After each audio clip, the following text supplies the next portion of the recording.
დღეს მოვდანდა ჩვენთან და მე უნდა მადლობა უთხრა უფალს იმისათვის, რომ ადამიანი კონსტანტინე ნიკაბაძე ფარცხამყანებიდან მოხდა რუსეთში, ავად გახდა ძიმის მდგომარეობაში იყო და მე ნაცვლურმა აჩუქა ხატი, რომ აი აღარ აქვს საშუალება გადარჩენისა, მისი ხატიდან მილონმა დაიწყო დენა, ამ გადააჩინა.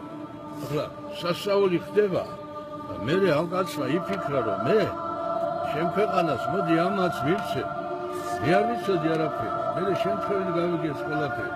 ხო და რომ გავიგე, მე საკუთარი მიწა გადმოგცა ჩვენ, საკუთარი სახე ეკლესია აშენა ფარცხანაყანებში. აი დღეს ძალიან ძნელია, რომ ისეა, აი შეხედე ოქრო კვეცხი იშმაკდა ძირისაო.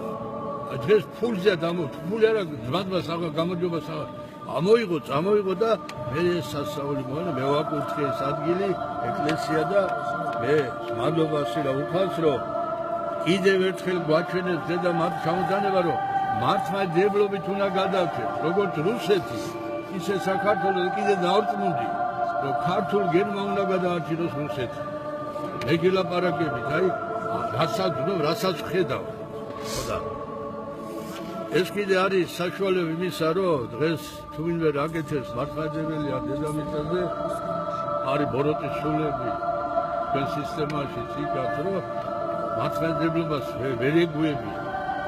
არ შეიძლება ეგეთი. ეს დაიფარა საქართველოს. ერთ-ერთი ბოროტისული ამას ვერ გააჩერებს.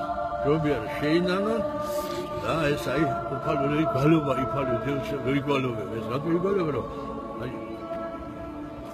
იდე მოსეწინასწარ ამოს რომ მერჩიოს, მაგრამ თუ დაუჯერათ არატოებს, თუ მოუნანებელ ცოდვას, აი ჩვენ ნანუ ცოტა ვაკვალსანები, ცოტა გავაკვალ, თოდვე ჩავიდინეთ, აი ეს 33 წელი